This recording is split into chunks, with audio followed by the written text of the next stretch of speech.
اور اگر ہمیں کوئی شخص کہتا ہے کہ شب برات کو اٹھ کے نفل نہ پڑھو، تو بھائی نفل ہم نے پڑھنے اللہ کی رضا کے لیے، ہمیں کسی بندے سے ڈگری لینے کی ضرورت نہیں، نہ تو ہمارے اور رب کے درمیان معاذ اللہ کوئی وسیلہ ہے کہ تو کہے گا تو پڑھیں گے، جب دل کرے گا پڑھیں گے، اور جتنے دل کرے گا پڑھیں گے۔ ہم تو نفل کہہ رہے ہیں اس کو، ہم نے کب کہا ہے ضروری ہے جو عشاء پڑھ کے سو جائے فجر تک سویا رہے، ہم اس کو گناہگار نہیں کہہ رہے، لیکن یہ ضرور کہیں گے کہ گولڈن چانس مس کر دیا اس نے، چانس مس کیا ہے، یہ تو اللہ کی رحمت کا موقع تھا۔ حضرت سیدہ عائشہ صدیقہ رضی اللہ تعالی عنہا ارشاد فرماتی ہیں کہ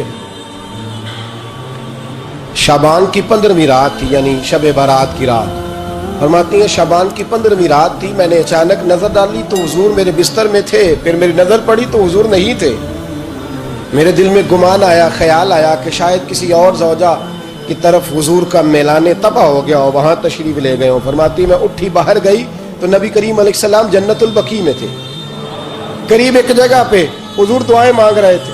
فرماتے میں گیا تو حضور فرمانے لگے ابو بکر کی بیٹی تو نے کیا گمان کیا کہ اللہ کا رسول تیری حق تلفی کرے گا؟ عرض کی حضور آپ مالک ہیں، کہیں اور جانا چاہے تو میری طرف سے پابندی نہیں۔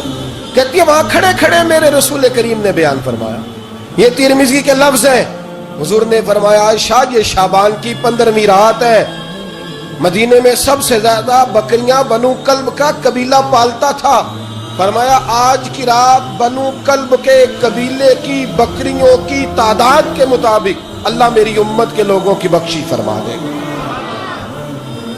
یہ وہ رات ہے۔ جناب عائشہ صدیقہ رضی اللہ تعالیٰ عنہ نے بات رات کو سنی تنہائی میں نبی پاک سے، رات کو تنہائی میں حضور سے سنی، سویرے جناب عائشہ نے کل امت کو بتائی۔ اگر یہ بات اہمیت والی نہ ہوتی تو بی بی صاحبہ آگے روایت کرتی، یہ کتابوں میں آتی، یہ لوگوں کو بتاتی۔ حضرت عائشہ نے روایت کیا اور مولا علی شیر خدا نے تو کھل کے کہا، ابن ماجہ میں حضرت علی سے پیار کرنے والوں کے لیے الگ عنوان، مولا علی نے کھل کے فرمایا شعبان کی 15ویں رات کو رات عبادت کرنا اور سویرے روزہ رکھنا۔ حضرت علی کے لفظ بائی نہیں سیاستہ میں، رات کو عبادت کرنا، دن کو روزہ رکھنا۔ ویسے تو رب کریم ہر روز تہجد کے وقت پہلے آسمان پر نزول اجلال فرماتا ہے اور لوگوں کو فرماتا ہے کوئی بخشش مانگنے والا، اور فرمایا ہر روز تہجد کے وقت یہ اعلان ہوتا ہے، پر شب برات کو نا شروع رات سے یہ اعلان شروع ہو جاتا ہے۔ ادھر دیکھو میری طرف، مغرب سے اعلان شروع ہو جائے گا۔ اللہ کرے آپ کو سمجھ آئے، اللہ کرے آپ کو، اور بھائی یہاں باہر لوٹ سیل لگ جائے، یہاں ابھی سیل لگ جائے، 5000 والا جوڑا 1500 میں، تو رش ختم ہوگا۔ اور بھائی اگر یہ لگ جائے، چلو یہ تو دور کی بات ہے نا، ہم تو لنگر والے لوگ ہیں، اگر لنگر کا اعلان ہو جائے کہ بڑا تگڑا ہے، بڑا تگڑا، ہمارے ہاں تو شادی کی روٹی کھلتی ہے تو لوگ آخری روٹی سمجھ کے کھاتے ہیں، تو شاید اللہ ماشاءاللہ یہ آخری ہے، اس کے بعد نہ ملے گی۔ جب اعلان ہوتا ہے اور دعوت ہوتی ہے کہ کھلا ہے جی کھاؤ، کیا حشر ہوتا ہے، کیا انداز ہے۔ مولا علی شیر خدا حدیث روایت کرتے ہیں، رنگ کیا ہے؟ فرمایا باقی راتوں میں نا تھوڑا سا پیکج ہوتا ہے، تھوڑا سا، آخری حصے میں رات کے شب برات کو نا رات چڑھتے ہی اللہ پہلے آسمان پر جو اس کی شان کے لائق ہے نزول جلال فرماتا ہے، اور پہلا جملہ یہ فرماتا ہے کوئی معافی مانگنے والا؟ اللہ کرے آپ کو سمجھ آئے، یعنی معافی دینے والا کہہ رہا ہے چلو آؤ ادھر، آؤ ذرا معافی مانگو، میں معاف کرنے آیا ہوں، مانگو معافی، ہے کوئی معافی مانگنے والا؟ معاف کر دیں گے۔ اور آپ فرماتے ہیں ہے کوئی رزق مانگنے والا؟ وہ جو بڑی درخواستیں دیتے پھرتے ہیں نا مختلف اداروں میں، وہ ایک درخواست نا کل شب برات والی رات بھی دے۔ اللہ کرے آپ کو سمجھ آئے۔ وہ جو کہتے ہیں نا بڑی بڑی کمپنیوں میں نے اپلیکیشن جمع کرائی ہے تو کہیں کام نہیں بن رہا تو نسخہ دے رہا ہوں، ایک ایپلیکیشن کل رات بھی جمع کراؤ انشاءاللہ کام بن جائے گا۔ اور میں نہیں کہہ رہا، مولا علی شیر خدا فرما رہے ہیں، اور وہ خود نہیں فرما رہے، وہ نبی پاک کا فرمان نقل کر رہے ہیں، اور وہ رسول اللہ صلی اللہ علیہ وسلم کی بات نہیں بیان کر رہے، وہ کہتے ہیں رب فرماتا ہے کوئی روزی مانگنے والا؟ سارے سیٹھوں، نوابوں، جاگیرداروں کے پاس جا جا کے تھک گئے ہو، ایک دن میرے کہنے پر، ایک رات، ایک دیہڑی ذرا شب برات والی لگا کے تو دیکھو، پر شرط یہ ہے کہ یقین کامل ہو، ارادہ یہ، مطلب اللہ معاف کرے آپ نے ناراض نہیں ہونا، لیکن وہ ماحول اس طرح کا ہے کہ شب برات پہ ایک دو ساتھی کو کہا رات کو عبادت کر کہتے جی وہ تو ٹھیک ہے پر سویرے چھٹی نہیں، کام کرنا ہے. یعنی رب کہہ رہا ہے کہ تو آ جا شب برات کی رات، جو مانگے گا وہ تجھے. لیکن یہ ادھر نہیں توجہ کر رہا، یہ کہتا ہے سویرے 10 بجے دکان نہ کھلی تو مشکل ہو جائے گی، دفتر نہ گیا تو حالات. آپ دیکھیں ذرا، اب جب یقین اس طرح کا ہو تو پھر تو بھائی ساری زندگی اداروں میں درخواستیں دینی ہے. پھر آپ جیسا آپ کا مزاج ہوگا، اللہ تعالیٰ تو بندے کے گمان کے قریب ہے. تو میرے رسول پاک علیہ السلام نے ہمیں یہ میسج دیا، پیغام دیا، فرمایا اس رات جو اولاد مانگے گا رب اسے بھی عطا فرمائے گا. اس رات جو اللہ سے بخشش مانگے گا اللہ اسے بھی دے گا. اس رات جو رب کریم سے عزت مانگے گا اللہ اسے بھی عطا کرے گا. شارحین نے لکھا اس رات جو رب سے پردہ پوشی مانگے گا اللہ اسے پردہ پوشی بھی عطا کرے. جو جنت کا سوالی ہوگا رب اپنے فضل سے عطا فرمائے گا. کوشش فرمائے، کوشش فرمائے. 10 محرم کو ہمارے ہاں لوگ جاتے ہیں قبرستان، وہ کسی حدیث سے ثابت نہیں، میں منع نہیں کر رہا، جائیں 9 محرم کو جائیں، 10 کو جائیں، 11 کو جائیں، 8 کو جائیں، سفر میں جائیں، ربیع الاول میں جائیں، قبرستان میں جب بھی جائیں منع نہیں ہے. لیکن شب برات والی رات تو خود رسول کریم گئے ہیں نا قبرستان. اب جو بات میں نے سمجھانی ہے اس کو سمجھیں. نبی پاک کی والدہ کا مزار نہیں ہے وہاں جنت البقیع میں. حضور کے کوئی بھائی بہن، حضور کیا کرنے گئے؟ امت کی بخشش کے لیے گئے. شب برات کی رات لالچی نہ بنے کہ صرف میں نے اپنے لیے روزی مانگنی ہے، کل امت کے لیے مانگے رب کریم سے. مانگے اپنے بھائی کے لیے، مانگے اپنی بہن کے لیے، مانگے اپنے بیٹے کے لیے، مانگے اپنی بیٹی کے لیے، مانگے اللہ کریم. یہ مانگنے کی رات ہے. پچھلی راتی رحمت رب دی کرے بلند آوازہ، بخشش منگن وارے کارن کھلا جے دروازہ. آئیں اللہ کی بارگاہ میں اس رات کو کھل کے دعا مانگے. قبرستانوں میں نا کچھ قبریں ایسی ہیں کہ جو بتاتی ہیں کہ سالوں بیت گئے ہیں کوئی آیا نہیں. کچھ قبریں بتاتی ہیں. کچھ بڑے قبرستان بڑے شہروں میں ایسے بھی ہیں کہ جن کا گورکن کہتا ہے کہ مجھے کمیٹی نے کہہ دیا ہے جہاں 4-5 سال کوئی نہ آئے وہاں نئی قبر بنا دیا کرو، وہاں نئی قبر بن جاتی ہے معاذ اللہ. او بھائی کچھ ہیں ایسے، کچھ ہیں. یہ جائے نا اکبر بادشاہ یہاں لیٹا ہے لاہور میں، تو شعر لکھا ہوا ہے بر مزارے ماں غریباں نے گلے پروانہ سوزز نے صدائے بلبلے. فارسی کا مقولہ لکھا ہے اس کی قبر پہ، کہتا ہے میں وہ غریب ہوں، اعلیٰ بادشاہ ہے مقبرے میں لیٹا ہے، کہتا ہے میں وہ غریب ہوں کہ نہ یہاں کوئی پروانہ آتا ہے نہ بلبل آ کے گیت گاتی ہے. کوئی آتا ہی نہیں، کوئی فاتحہ نہیں پڑھتا، کوئی فاتحہ نہیں پڑھتا. وہ بھائی کئی قبریں ایسی ہیں جن پہ سالوں بیت گئے کوئی لوٹا نہیں. اور مشکات میں حدیث ہے میرے نبی کریم علیہ السلام نے فرمایا جو قبر میں ہوتا ہے وہ تو اس آدمی کی طرح ہے جو دریا میں ڈوب رہا ہے اور وہ انتظار کر رہا ہے کہ میرا بیٹا میرے لیے دعا مانگے، میری بیٹی دعا مانگے. پر بیٹے کو تو 27 سال ہو گئے، ملک سے باہر ہے، کاغذ بنے گے تو ابے کی قبر پہ آئے گا نا، اس کے تو کاغذات ہی نہیں مکمل ہو رہے. وہ بیٹے کو تو مشکل ہے بڑی، وہ تو کاغذات نہیں بن رہے. وہ تو دولت کا مطالبہ پورا ہوگا تو جب ہی وہ کام ہوگا نا. انتظار ہو رہا ہے قبروں میں میرا بیٹا دعا کرے، میرا بھائی دعا کرے. اور اگر بچہ دفن ہے تو وہ کہتا ہے میری ماں دعا کرے، میرا باپ دعا کرے.